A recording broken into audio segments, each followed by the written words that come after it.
Les nains du chaos arrivent sur Age of Sigmar et même peut-être arrivent en 2025, très probablement. Vous avez sans doute tous vu le leak. Eh bien, c'était dans le LVO, dans la LVO Preview.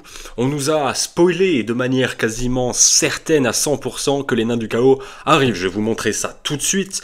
C'est à la minute 29 de la présentation où il nous parle de l'arrivée des nains du chaos. Tout d'abord, on commence avec ce qui arrive à l'horizon, avec quelques petits indices. Alors tous les joueurs d'Age of Sigmar ont tout de suite vu, compris ce que c'était. Les prochaines armées arrivées après Idoneth Deepkins et Nighthaunt, eh bien ce sont Khorne, Blade of Khorne, les Caradrons, ainsi que les Flesh Eaters courtes. Mais ce qui nous intéresse vraiment dans cette vidéo, c'est la suite. Je vous mets tout de suite l'extrait. Donc on nous parle, on nous blablate, on nous hype sur le truc, et là on nous montre dans le futur, et on nous montre ça. On nous montre des yeux, on nous montre des signes, on nous montre ce symbole. Bon, vous l'aurez compris, les nains du chaos arrivent. Ça fait quasiment un an qu'on entend les leaks qui nous en parlent, qui nous en parlent. Je lis ça tous les jours au niveau des leaks disponibles, on va dire. Et bien c'est officiel. On avait raison, enfin les leakers avaient raison plutôt, les nains du chaos arrivent sur Age of Sigmar.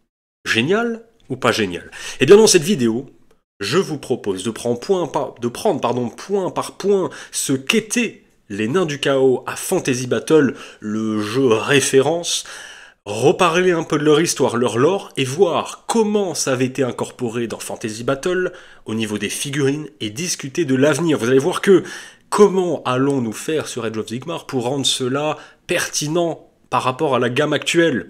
En tout cas, je vous propose dans cette petite vidéo qu'on discute ensemble, n'hésitez vraiment pas à rebondir, mais qu'on discute un peu du fluff. Alors je me suis replongé un peu dans le fluff des nains du chaos, et je vais essayer aussi bien que je le peux, évidemment, soyez sympa avec moi, je suis pas le pro du fluff, mais je vais essayer de vous expliquer un peu ce qu'étaient les nains du chaos, pour que déjà, pour les joueurs Battle, vous puissiez kiffer en vous rappelant des bons souvenirs, et pour les joueurs AOS, que vous puissiez comprendre ce qui va arriver, parce qu'on le sait, Age of Sigmar tire pas mal de son fluff, ou de ses racines, même si son fluff commence vraiment à s'extraire de Fantasy Battle pour être une nouvelle proposition.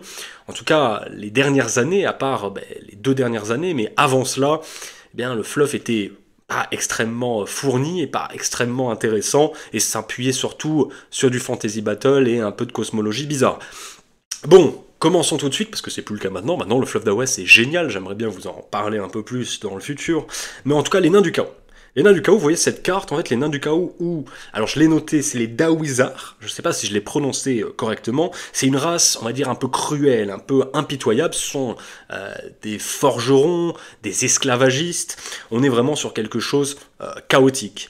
Eh bien, ces nains du chaos, ils règnent depuis des millénaires dans le monde de Fantasy Battle, dans les terres du Nord, les terres sombres, que vous pouvez voir ici. Donc les terres sombres, c'est toute cette partie-là, juste au-dessus des îles du Dragon, que vous pouvez voir sur cette image. Eh bien, ces nains, en fait, ils ont été séparés de leurs ancêtres nains qu'on connaît, et ils ont fini par être corrompus par le chaos, et ça a modifié leur esprit et leur physique. Leur capitale, elle est juste là, c'est la tour de... Alors, je vais essayer de bien lire Zar Nagrun, si je lis bien. Bon, les aficionados du lore battle vont s'énerver, mais voilà. C'est un centre, en gros, de souffrance, de métallurgie, d'industrie, qui emploie des esclaves pour arriver à leur fin. Ils exploitent les mines, et ils font un peu de l'alchimie pour créer des produits. C'est assez spécial, mais les nains du chaos, c'est des maîtres en l'ingénierie, on les connaît, c'est des nains, mais aussi la sorcellerie. On sait que les nains sont absolument pas réceptifs à la magie, et pourtant ils arrivent à produire des armes et des machines de guerre, produire de la sorcellerie, et ils vendent ça aux tribus chaotiques, ainsi qu'aux ogres. Pourquoi ils les vendent à ces factions-là? Eh bien tout simplement pour trade tout ça, pour obtenir d'eux des ressources précieuses qui va permettre de les enrichir, mais aussi pour obtenir des esclaves. Ce sont des gens qui ont aucun mal à soumettre les autres races. Alors, qu'est-ce qui s'est passé? Qu'est-ce qui s'est passé? Pourquoi les nains du chaos se sont transformés en ces abominations dans le vieux monde? Eh bien, je vais essayer de le résumer, mais en gros, les nains du chaos étaient initialement des nains. Ils ont migré dans un endroit, dans une sorte de plaine, donc la plaine de Zar ici, mais dans un endroit un peu plus plat, parce qu'il y avait des matières précieuses, des ressources minières folles. Donc ils ont migré, ils se sont isolés de leurs confrères nains. J'essaie de voir là, voilà, ici.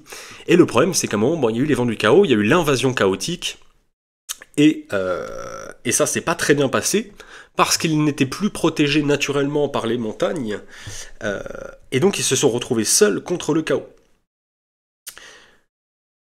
À cause de cela, les autres nains, qui dès qu'il y a une menace, on l'a vu dans la fin des temps, on va essayer tous d'oublier la fin des temps, mais dès qu'il y a une menace, les nains, ils ont tendance à s'enfermer chez eux.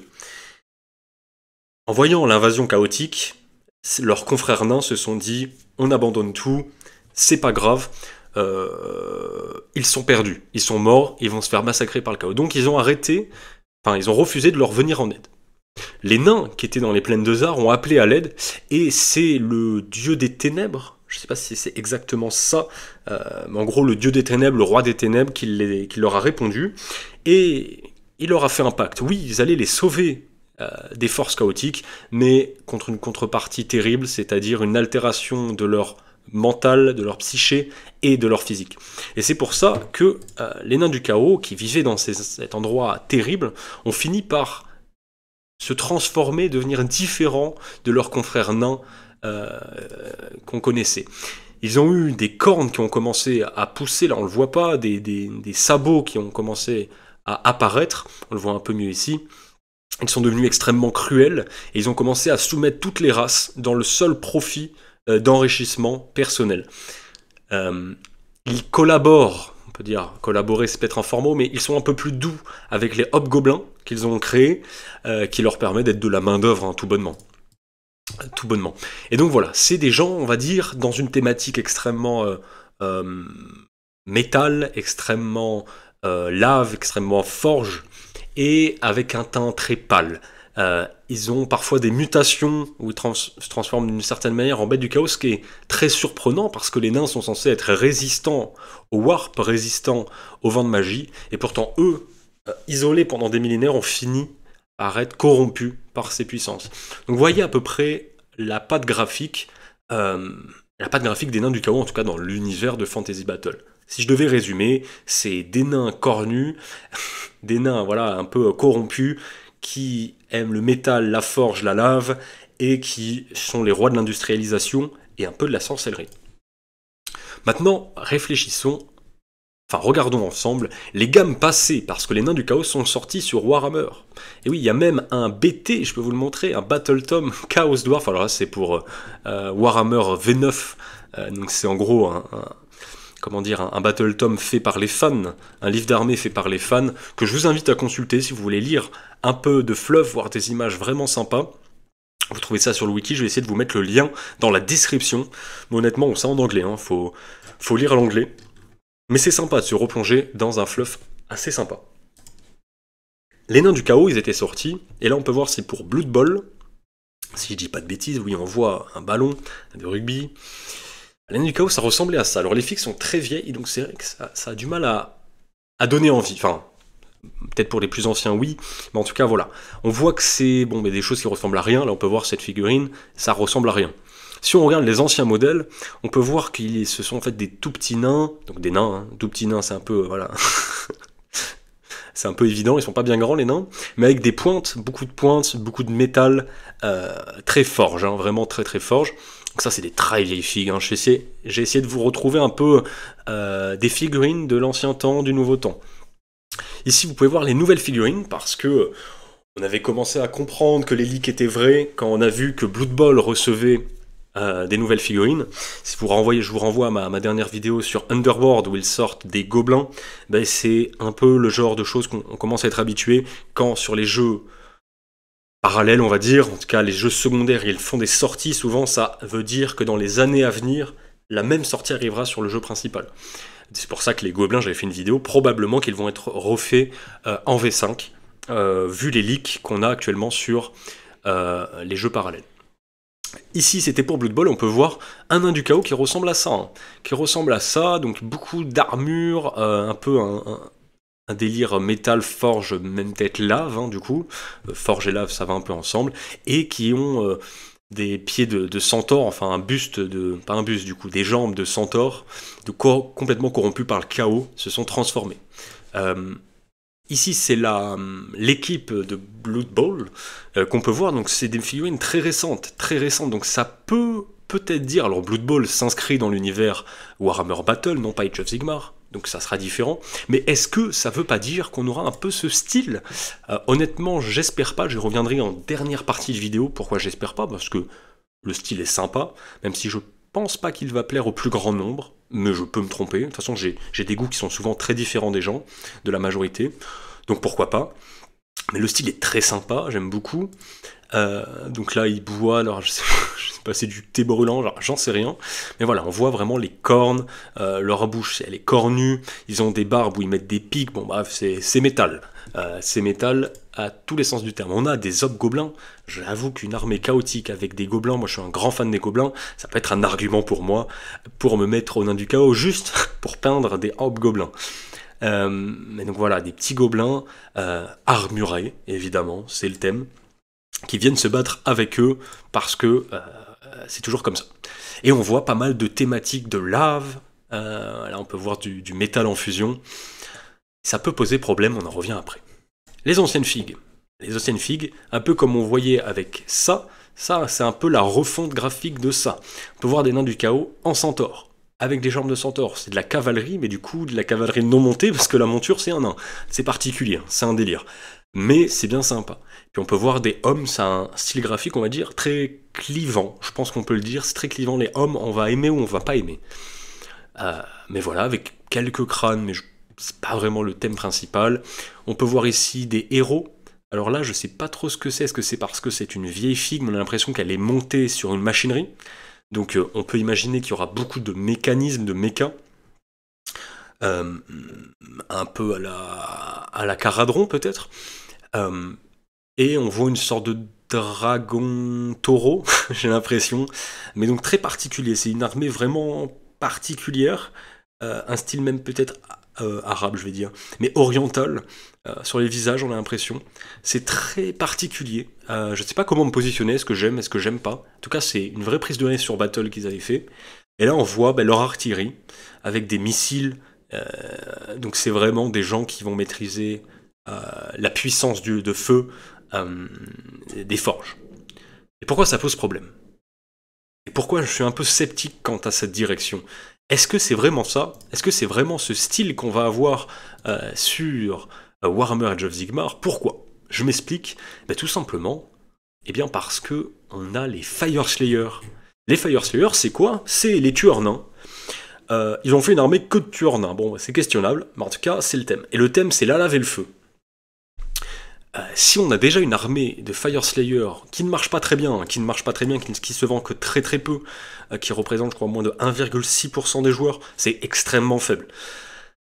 Et pourquoi ils sortiraient une armée qui fait d'une certaine manière un peu doublon? Ça reste des nains, qui aiment la forge, qui aiment le feu, qui aiment la lave, qui aiment l'industrie. Alors oui, ils sont plus dans une délire cul nu, donc beaucoup moins armurés, mais on reste quand même sur une thématique proche. J'ai du mal à comprendre pourquoi on sortirait un doublon. Donc j'avoue que je ne comprends pas, pour être franc, et donc je suppose qu'en fait les nains du chaos sur Age of Sigmar vont avoir une thématique complètement différente. Peut-être une thématique beaucoup plus centaure, beaucoup plus bête du chaos, donc avec des mutations. On sait que les bêtes du chaos ont été supprimées, mais voilà. Est-ce que ça sera beaucoup plus métal, armuré et transformé, muté? Dites-moi ce que vous en pensez, dites-moi votre avis, parce qu'effectivement, la thématique lave, je vais vous montrer ça, le terrain de faction. Mais le terrain de faction, on pourrait clairement se dire, oui, ça c'est un terrain de faction nain du chaos. Donc je suis un peu surpris. Alors oui, là il n'y a pas d'armure, mais en final ce serait des Fyreslayers armorés les nains du chaos, avec des mutations. Et donc, une autre hypothèse que j'ai, et dites-moi ce que vous en pensez, c'est que tout simplement les nains du chaos viendraient remplacer les Fyreslayers. Bon, je m'arrête parce que ça paraît complètement fou et dramatique, mais on sait que les nains du chaos ne se vendent pas très bien, c'est une armée qui a pas assez de thèmes, enfin le thème est trop, c'est tout le temps la même chose, c'est des nains nus, enfin c'est des tueurs nains en gros, mais une armée full tueurs nains, ça manque de profondeur. Et la théorie qu'on avait, c'était qu'ils allaient mettre ensemble tous les nains dans Age of Sigmar. Mais vu qu'ils sortent des nouveaux nains, et que ces nouveaux nains ne sont pas dans l'ordre, ce seront des forces du chaos, ils ne pourront pas les mettre ensemble. Et donc est-ce qu'ils ne vont pas reprendre, par exemple le terrain, les Endless Spells, certains héros, et les mettre dans les nains du chaos?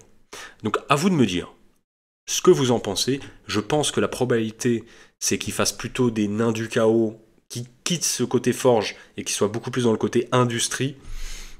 Mais honnêtement, je suis un peu sur ma réserve, même si la hype est grande. Je ne vois pas des nains du chaos dans ce style-là. Je pense que le style sera différent que ce qu'on avait sur Battle. Je ne vois pas... Là, la ressemblance est trop élevée. On cible le même clientélisme, on va dire. C'est les gens qui aiment les nains un peu de feu, on va dire. Donc je suis très surpris.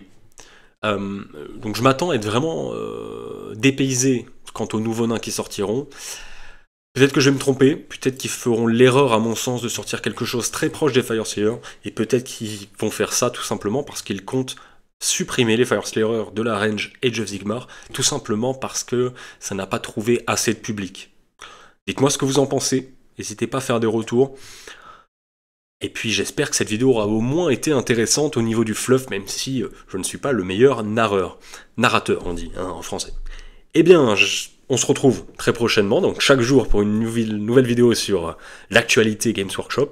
Et puis vous n'êtes pas abonné, qu'est-ce que vous attendez? Rejoignez-moi, on commence à être plus de 1. J'ai vu qu'on était maintenant 4-5, et ça me met extrêmement bien. Donc n'hésitez pas à nous rejoindre, n'hésitez pas à liker, n'hésitez pas à me faire un retour. Et surtout n'hésitez pas à parler Warhammer. J'adorerais y répondre. Allez, à demain!